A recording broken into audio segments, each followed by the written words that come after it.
A month ago, I was desperate for work. I applied for a job with a private security firm. The hiring process was surprisingly fast. I filled out a basic application online, and the next day, a man in a dark gray suit interviewed me. He did not ask about my previous experience. He only asked if I had family in the area, if I had a girlfriend, and if I was comfortable working alone at night.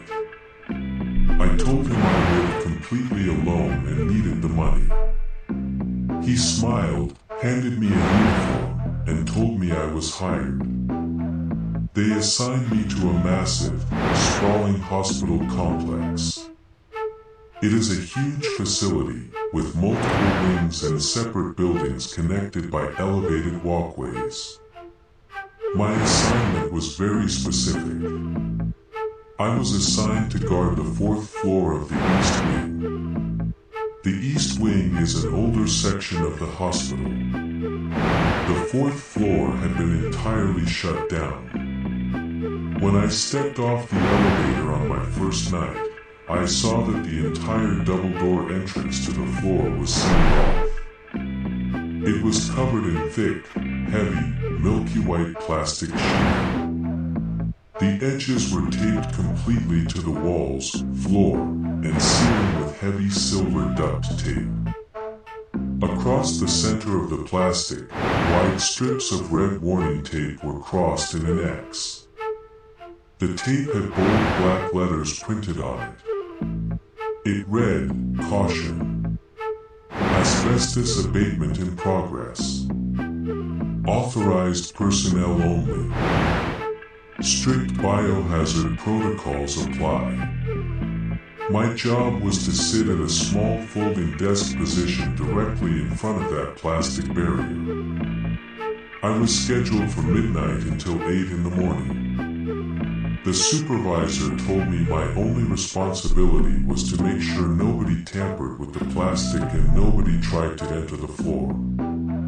He said the chemicals and dust inside were highly toxic and told me to stay in my chair, do my hourly radio checks, and keep people away. For the first week, it was the most boring job I have ever had. The hallway was completely empty.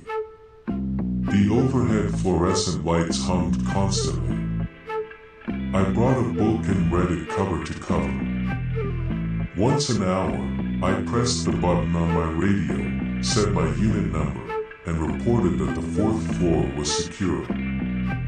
The dispatcher would acknowledge, and then the silence would return.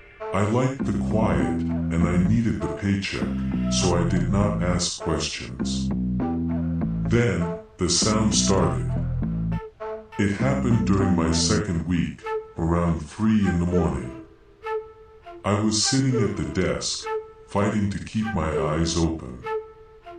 The hospital was completely silent. Then, I heard a noise coming from the other side of the heavy plastic sheeting. It was a sharp, rhythmic squeak. It sounded exactly like a rusty wool turning on a hard tile floor. It would squeak, pause, and squeak again. I recognized the sound immediately. When I was a teenager, I spent a few weeks in a hospital recovering from a bad accident. I knew the sound of a 4-pole being dragged across the floor. I sat up straight in my chair. I looked at the milky plastic. I could not see through it. It was too thick, and the lights on the other side were off. I stood up and walked close to the barrier. I listened.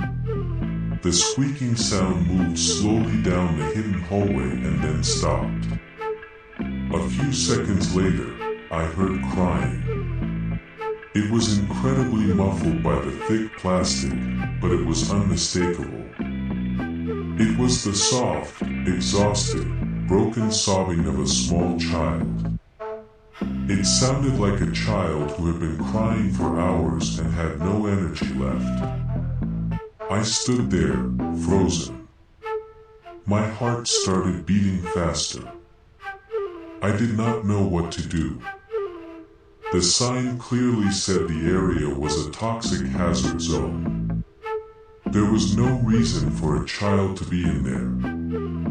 I leaned my face close to the plastic. "Hello," I said. My voice echoed in the empty hallway. "Is someone in there?" The crying stopped instantly. The squeaking wheel did not return, and the floor went completely silent. I sat back down at my desk. I tried to rationalize it. I told myself that sound travels in weird ways through large buildings. The hospital has air vents and elevator shafts. The crying probably came from the maternity ward on the second floor, traveling up the pipes. I convinced myself I was just tired and hearing things. But the next night, it happened again. This time, it was not just sounds. It was shortly after 2 in the morning. I was drinking a cup of coffee. I heard a soft rustling sound. It sounded like a hand rubbing against the inside of the plastic sheeting. I looked up. The hallway light above my desk cast a slight glare on the plastic. But from the other side, pushing against the milky surface, I saw a shadow. It was small. AMD was the height of a 7-year-old child. The shadow stood directly in front of the double doors. Then, 2 small hands pressed against the plastic. I saw the distinct outline of small fingers pushing the material outward. The plastic bowed slightly toward me under the pressure. I dropped my coffee cup. It spilled all over the floor, but I did not care. I watched as another small shadow joined the first one. Then a third. They were pressing their hands against the barrier. They did not speak, or even bang on the doors. They just pressed their hands against the plastic, standing in the dark. I backed away from the desk. My hands were shaking. I reached for my radio, but I stopped. What was I going to report? That children were in the asbestos zone. I am not a brave person. But I am also not a skeptic. I know that hospitals are places where a lot of people pass away. I know that old buildings hold on to things. I stared at those small shadows, and my mind jumped to the most logical conclusion a terrified person could reach. The floor was haunted. I assumed the 4th floor used to be the pediatric wing. I assumed that children who had died there decades ago were trapped in a space, repeating their final days, pushing their 4 poles through the dark. It made sense to me. It explained the sounds, the shadows, and it explained why the floor was completely sealed off. Maybe the asbestos warning was just a cover story to keep people away from a haunted section of the hospital. I just stood against the far wall of the hallway and watched. After a few minutes, the small hands withdrew. The plastic smoothed out, and the shadows faded away into the dark. When my shift ended at 8 in the morning, I was exhausted. The morning guard arrived to relieve me. I handed him the radio and quickly walked to the elevators. I went down to the ground floor. There is a small cafeteria near the main lobby where the hospital staff gets coffee before their shifts begin. I bought a black coffee and sat at a small table in the corner. A few minutes later, an older woman in light blue scrubs sat down at the table next to mine. She had a badge that identified her as a head nurse. She looked incredibly tired. She was staring blankly at her coffee cup. I decided to ask her. I needed to know if my theory was correct. "Excuse me," I said quietly. She looked up at me. She noticed my security uniform. Her expression tightened slightly.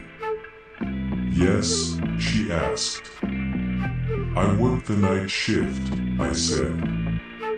"I am assigned to the 4th floor of the East Wing, the one sealed off for asbestos." The moment I mentioned the 4th floor, all the color drained from her face.